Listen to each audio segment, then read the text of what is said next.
Breaking News, CNN. São 8h21. Nós voltamos a falar do caso do ministro das Comunicações, que conversou hoje com o presidente Lula sobre denúncias que envolvem o seu nome. Numa primeira entrevista desde o surgimento dessas denúncias, nós conversamos agora ao vivo com Juscelino Filho, ministro das Comunicações. Ministro, boa noite. Muito obrigado pela sua presença no nosso estúdio em Brasília. Eu gostaria de saber primeiro o que exatamente o senhor falou com o presidente Lula sobre as diárias pagas irregularmente e a viagem no avião da FAB que o senhor fez para participar de leilões de cavalo. Quais foram as explicações e o que levou o presidente Lula a aceitá-las? Mais uma vez, boa noite, muito obrigado. Boa noite, Márcio. Boa noite a todos os telespectadores da CNN. Um prazer estar aqui com vocês. A reunião com o presidente foi uma reunião muito boa, muito tranquila. Eu tive a oportunidade de esclarecer para ele todas essas acusações infundadas que vem sofrendo nos últimos dias. E já entrando nessa pauta da sua pergunta sobre os voos feitos através da FAB para agendas oficiais e as diárias recebidas, fui muito tranquilo em explicar isso para o presidente, mostrando a ele as agendas que foram realizadas, tanto no voo que foi feito para o estado do Maranhão, onde lá nós tivemos agendas com a gerência regional da Anatel, com o prefeito da capital e até mesmo com o governador do estado, além da federação dos municípios daquele estado. E na viagem de São Paulo, a agenda oficial que nós fomos foi para uma reunião com toda a diretoria, com o presidente e todos os vice-presidentes da operadora Claro, onde naquela oportunidade, por quase 3 horas, nós discutimos sobre o plano de expansão da empresa, sobre possíveis antecipações de compromissos do leilão do 5G, para que a gente consiga expandir de forma mais rápida a tecnologia do 5G no nosso país. E no dia seguinte tivemos agendas com a gerência regional da Anatel, com a gerência regional da Telebrás, também com a montadora BYD, enfim, todas essas agendas devidamente registradas, e tive a oportunidade de apresentar e mostrar para o presidente. Quanto à questão das diárias, também coloquei a ele que, tanto em um caso como outro, o sistema ele gera automaticamente as diárias do período. Ele não reconhece o final de semana e acaba gerando esse transtorno, esse erro. E, na sequência, assim que chegou a mim essa informação, eu já de imediato determinei que fosse aberto o procedimento administrativo interno para ver o motivo desse erro do sistema e fosse gerado a guia de recolhimento da União para que fosse devolvido esses valores e assim não tendo nenhum dano ao erário público. Então isso foi feito de forma correta, então com muita tranquilidade nós explicamos isso ao presidente e entramos aí na reunião com ele tratando de várias pautas positivas e entregas importantes que teremos à frente do Ministério para fazer nos próximos dias. Como é que o presidente, ministro, reagiu à informação de que o senhor teria levado asfalto a uma estrada que corta fazendas que pertencem à sua família no interior do Maranhão com orçamento secreto? Para o presidente, tudo bem? Lembrando que o presidente Lula falou, o orçamento secreto é a maior bandidagem dos 200 anos de República. Primeiro, Márcio, que o orçamento ele é fruto de indicação parlamentar e eu exerci como centenas de parlamentares no exercício da legislatura o exerceram. Segundo, que apresentei ao presidente que a estrada referida nessa situação que foi acusado que teria asfaltado a estrada da minha fazenda, eu mostrei a ele em imagens de hoje que a estrada está lá de chão, de pissarra e com lama. A estrada não está asfaltada, a estrada nunca foi asfaltada ou pavimentada, a estrada que passa na minha fazenda. Lá trata-se de um ramal, tá, do município que dá acesso, ela passa pela fazenda, dá acesso a várias comunidades. E é importante ressaltar que a gestora municipal ela já pavimentou outros ramais, outras estradas que ligam outras regiões do município. Tá? E o que há dessa estrada é um projeto para ser executado, para ser pavimentada essa estrada, que ela ultrapassa essa área da fazenda e vai beneficiar dezenas de comunidades e milhares de pessoas que vivem nessa direção dessa estrada. Então, não é uma estrada que, primeiro, que ela não foi feita, não foi pavimentada e que iria ser feita só para beneficiar a fazenda de forma alguma.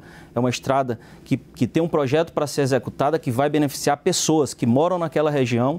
E eu mostrei ao presidente que não houve nenhum tipo de pavimentação nessa estrada, mas que eu acho que seja justo ser feita essa estrada como a gestora municipal e todos os vitorinenses e as pessoas que moram nessas regiões não podem ser penalizadas e ficarem lá sofrendo na poeira e na lama, porque essa estrada de alguma forma passa em um dos acessos de uma propriedade que é minha, de herança de família.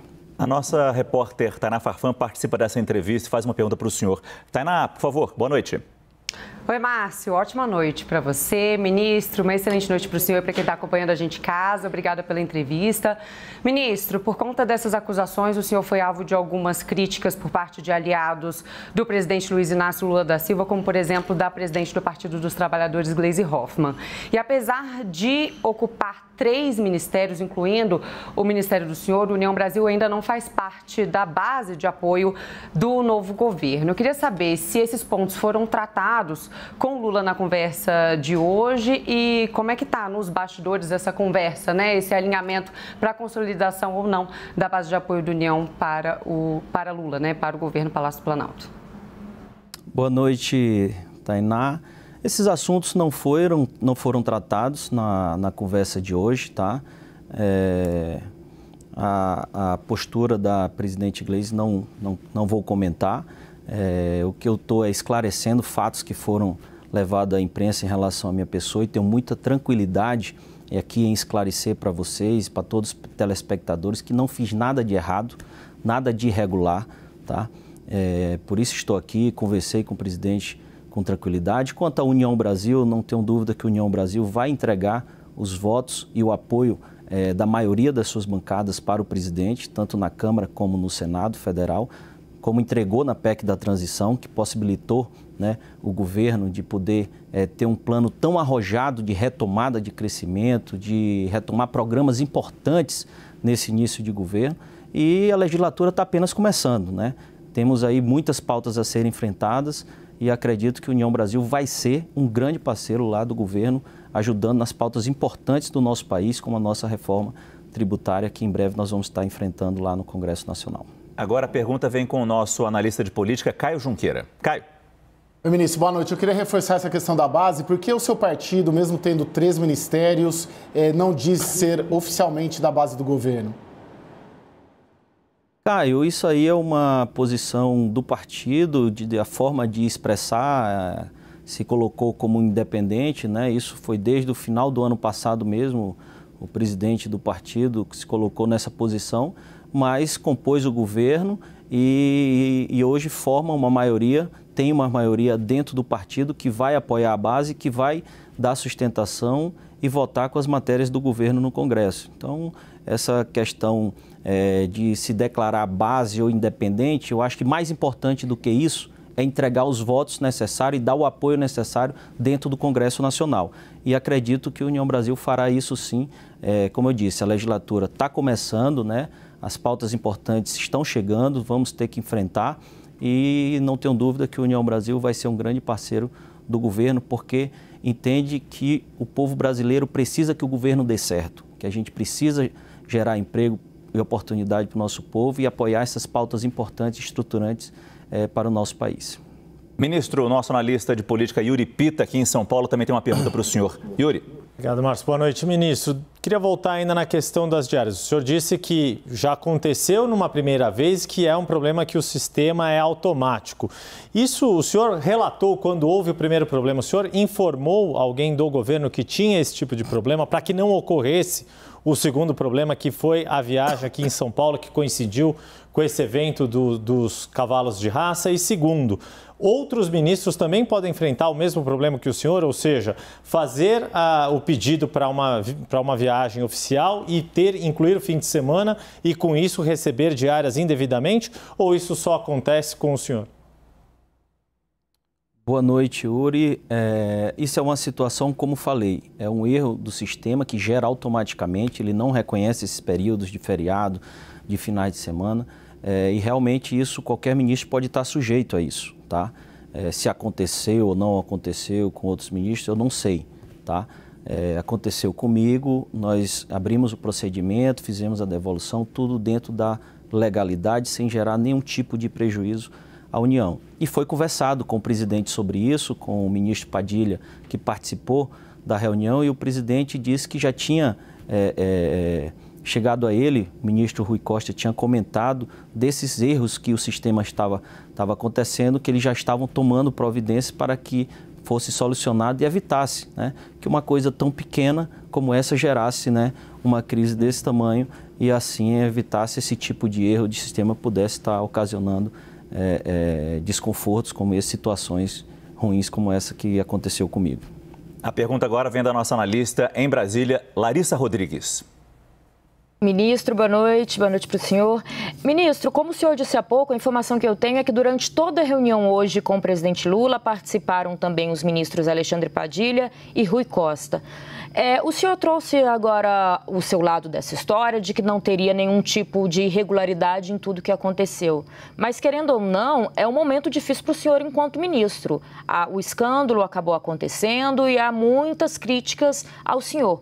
Qual vai ser agora a estratégia a partir de agora, para que o senhor continue no cargo enquanto ministro e para tentar deixar isso para trás e mostrar que nada de errado aconteceu? Já tivemos caso na história do Brasil que ministros perderam seus cargos até por muito menos. Então, como o senhor acha que isso pode prejudicar o senhor agora na continuidade, como o senhor disse, que agora é olhar para frente e tentar melhorar o país?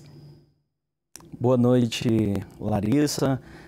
Participou da reunião comigo e o presidente apenas o ministro Alexandre Padilha, tá? E como disse, tive a oportunidade de esclarecer todos esses fatos que vieram à imprensa ligando a minha pessoa com muita tranquilidade e entramos numa pauta positiva com o presidente. Eu acho que é essa pauta positiva que vai nos balizar daqui para frente, virar essa página, tá? E daí seguir o trabalho que eu estou muito animado em dar continuidade, venho me dedicando desde o primeiro dia de governo na pauta do setor, tanto da área da radiodifusão como da área da telecom. Temos muitos avanços a serem entregues dentro dos 100 dias de governo, uma agenda intensa a ser cumprida até o dia 11 de abril, com muitas entregas, começando pela expansão do 5G, né, no nosso país. A semana passada mesmo nós inauguramos o 5G em mais de 340 cidades no nosso país. Agora, dentro dos 100 dias, nós vamos estar entregando o 5G integral em todo o Distrito Federal. E, além disso, vamos estar em breve com o presidente tratando da pauta da conectividade nas escolas. Tenho tratado isso com o ministro Camilo Santana e vamos ter condição de avançar muito. Até o mês de abril nós estamos conectando 2.000 novas escolas e vamos avançar para que a gente consiga, no mais breve possível, estar conectando todas as escolas de ensino básico do nosso país. Isso vai ser um grande marco para o presidente Lula e, além dessa conectividade nas escolas, vamos estar avançando com o nosso Plano Nacional de Inclusão Digital Social, com um olhar diferenciado também para a conectividade na área da saúde, através da telemedicina, levando conectividade para os agentes comunitários de saúde. Vou ter uma agenda amanhã com a ministra da Saúde, Nízia Trindade, para tratar sobre o assunto. Assim também com o ministro Jader Filho, levando conectividade para o programa Minha Casa Minha Vida. Assim também como tratei com a ministra do Turismo sobre a conectividade nas áreas turísticas que temos que avançar, o 5G na indústria que vai possibilitar a gente ter maior produtividade, maior competitividade, com links dedicados do 5G, o 5G no agro, que também é uma pauta muito importante que nós vamos estar discutindo com a Frente Parlamentar da Agropecuária. Eles sabem o quanto é importante o 5G chegar de forma mais sólida nas nossas fronteiras agrícolas, enfim. Então, os desafios são muitos, temos muito a ser realizado. Tratei com o presidente Lula de uma agenda que nós vamos estar fazendo nos próximos 15 dias, que é uma inauguração da Infovia 01. A Infovia 01 é do programa Norte Conectado, é uma infovia que liga cabos de fibra ótica pelo leito dos rios na Amazônia, saindo de Santarém até Manaus. Nós vamos estar inaugurando essa infovia que vai levar conectividade para toda a região norte do país. Essa conectividade, essa infovia, ela vai se expandir em 8 infovias, chegando conectividade de qualidade de fibra ótica em todas as capitais dos estados do norte. Essa obra dessa infovia 01, de Santarém até Manaus, são investimentos de quase 150 milhões.